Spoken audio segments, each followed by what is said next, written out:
Les outils qu'on a à l'intérieur de nos logiciels de retouche photo nous permettent d'amplifier des phénomènes météo, voire même de les créer. Et on va profiter donc de cette scène qu'on a à Port-Meunier, sur l'île d'Anticosti, scène où est-ce qu'on a un orage qui s'en vient, un ciel qui est très lourd et très menaçant. On va donc profiter de cette scène-ci à ce moment-là, justement pour amplifier des phénomènes météo, et voire même en créer. Et c'est ce qu'on examine donc aujourd'hui. Bonjour, mon nom est Louis Lavoie, je suis l'auteur du blog fairedelabellephoto.com, un blog qui s'applique, tout comme cette chaîne-ci, à partager avec vous des trucs, des conseils, des astuces, de même que des découvertes, afin que vous puissiez progresser dans votre cheminement photo. Si vous aimez des vidéos comme celle-ci, n'hésitez donc pas à cliquer sur j'aime et à vous abonner à ma chaîne, et je vous invite également à découvrir ma playlist qui porte sur la retouche photo. Alors aujourd'hui, on s'attaque au phénomène des météos, donc à l'intérieur de nos photos, et comme je le disais, on est capable d'amplifier ceux-ci, on est capable voire même de les créer. D'ailleurs, c'est le défi que mon frère me lançait récemment dans un commentaire. Alors oui, on était capable d'ajouter du soleil, mais après ça, il me mettait au défi d'ajouter de la pluie et des trucs de genre. Justement, lorsqu'on a des photos qui ont un arrière-plan ou qui sont assez sombres, ce sont des photos qui conviennent à ce moment-là pour ajouter de la pluie parce qu'on a besoin d'un arrière-plan qui est sombre pour que celle-ci puisse donc paraître.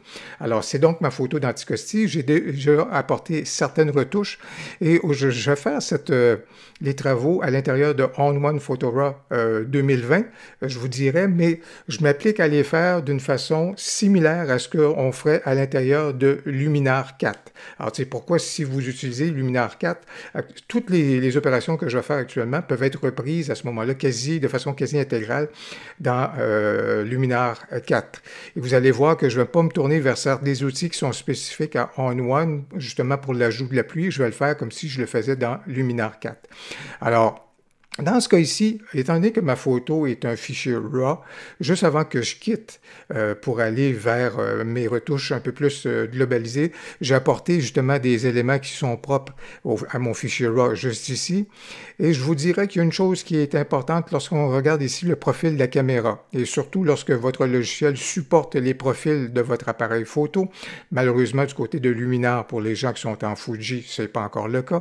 Mais lorsqu'on est capable de le faire, je vais apporter quelque chose ici parce que par défaut, le profil est celui de On1 Photora et standard en plus. Je pourrais choisir paysage, mais qui déjà donne un effet qui est beaucoup plus intéressant, mais je vais aller vers celui de Canon, donc qui est venu avec le fichier RAW, et je vais privilégier donc le profil donc de paysage de Canon.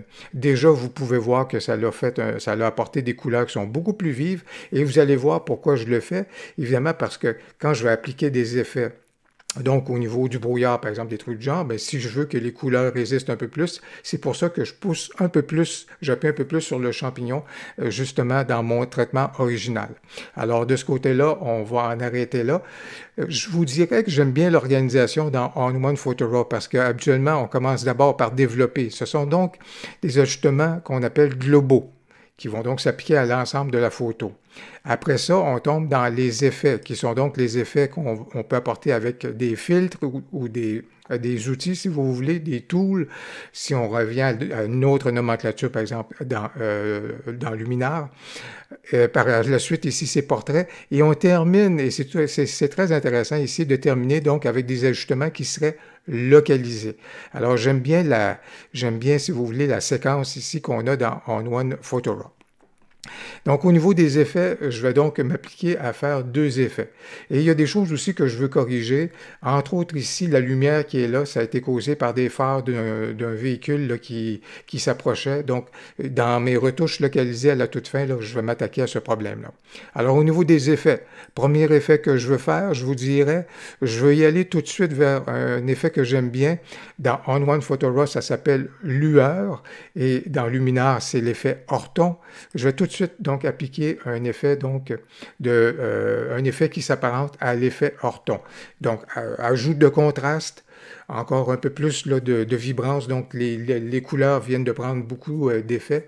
Alors c'est quelque chose donc qui est intéressant. Moi j'irai vers ces éléments-là, comme je vous dis du côté de Luminar, c'est au niveau de l'effet orthon.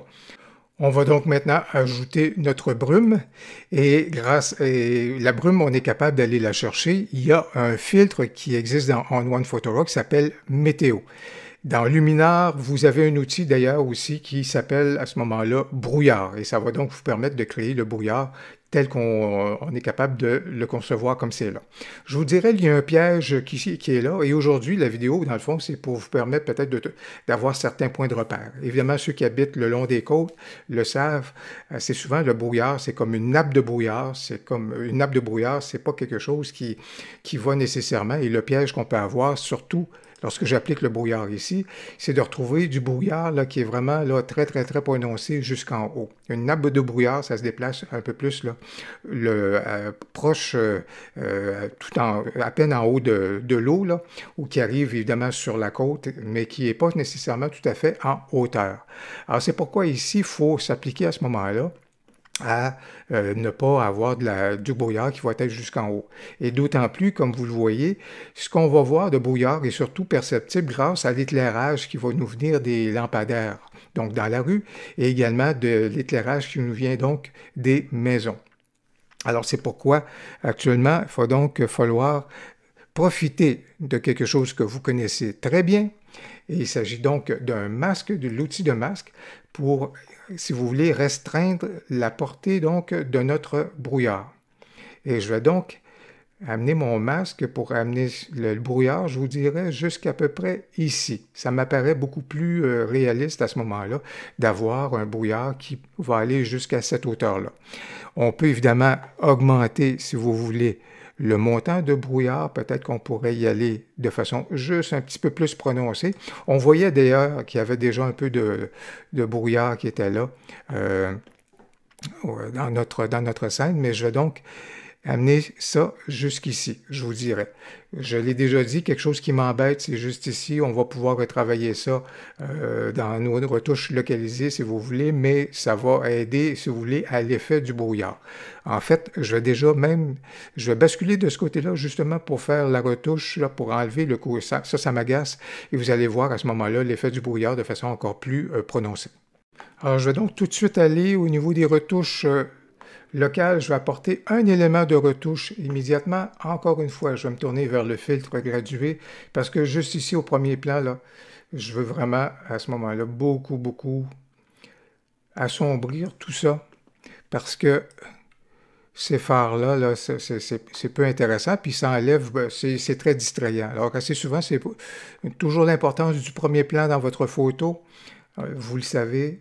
Alors, je vais vraiment diminuer ça de façon très significative. Une autre retouche que je vais apporter tout à l'heure, je vais y revenir, là, mais c'est au niveau de des maisons juste ici, là, sont assez lumineuses, mais je reviens donc au niveau de mes effets.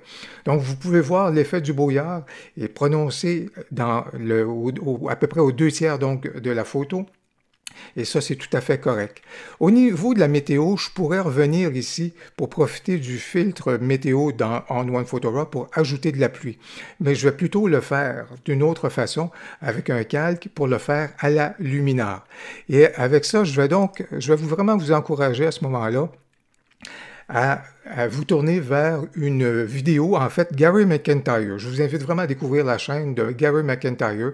Vous allez retrouver un lien dans le descriptif de la vidéo, pardon, parce que Gary McIntyre, dans une vidéo, vous offre un ensemble d'éléments que vous êtes capable de rajouter, des overlays dans le fond. Il vous offre donc gratuitement des overlays que vous pourriez mettre dans vos photos, et je vais profiter justement de la possibilité qui nous a été offerte par Gary pour profiter d'un des éléments de texture, là, évidemment au niveau de la pluie. Donc, je vais profiter de ça ici, mais c'est pour vous dire que je vous mets le lien dans le descriptif de la vidéo. Découvrez la chaîne de Gary McIntyre. Vous pourrez voir également la vidéo en question et ça va vous permettre de télécharger donc ces textures-là que Gary nous offre bien gentiment. Et donc, je vais donc rajouter l'élément de pluie. Alors, et là, je le fais donc à la luminaire. Vous voyez donc que ça ici, c'est au niveau de la pluie qui nous est donc proposé. Je vais aller dans l'outil de transformation et je vais vraiment vouloir à ce moment-là que cette texture-là, donc de pluie, s'applique à l'ensemble donc de ma scène. Par la suite, bien entendu, je vais diminuer l'opacité de celle-ci pour en arriver à suggérer un filet. un filet d'eau, là, comme vous pouvez voir, là. Donc, ça s'applique là, de façon beaucoup plus délicate. Je vous dirais également, ce que vous pourrez faire dans Luminar et ce que vous pouvez faire également dans On One Photo Raw, en cliquant juste ici, donc le petit dentelé, c'est de vous permettre de voir de quelle façon que vous vouliez que ce calque-là fusionne avec vos autres calques. Et ici, je vais privilégier donc le mode écran. Lumière douce ici donnerait un effet également fort sympathique, mais je vais y aller vers l'écran et je vais donc rajuster, si vous voulez, l'intensité pour que ce soit donc subtil.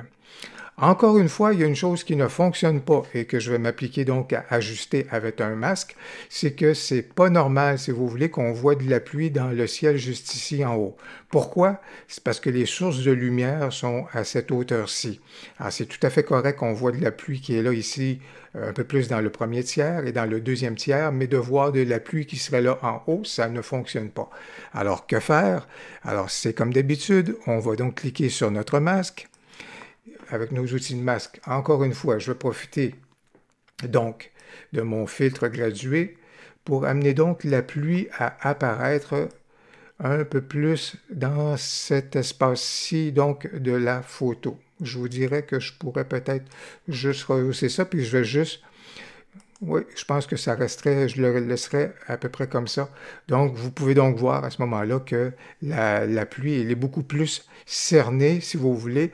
Et comme je vous dis, dans le haut ici, il n'y a pas apparence de pluie, mais c'est normal parce qu'il n'y a pas nécessairement de source de lumière à cet effet-là. Une chose que je veux faire, je veux refaire une retouche localisée au niveau de ma photo donc principale parce que les habitations et tout ça, ça m'apparaît un peu trop lumineux. Donc, je vais aller à nouveau du côté, j'ai donc été sur mon calque de la photo principale et je vais donc apporter un nouvel ajustement. L'ajustement que je vais faire, c'est donc à ce moment-là à l'aide d'un pinceau.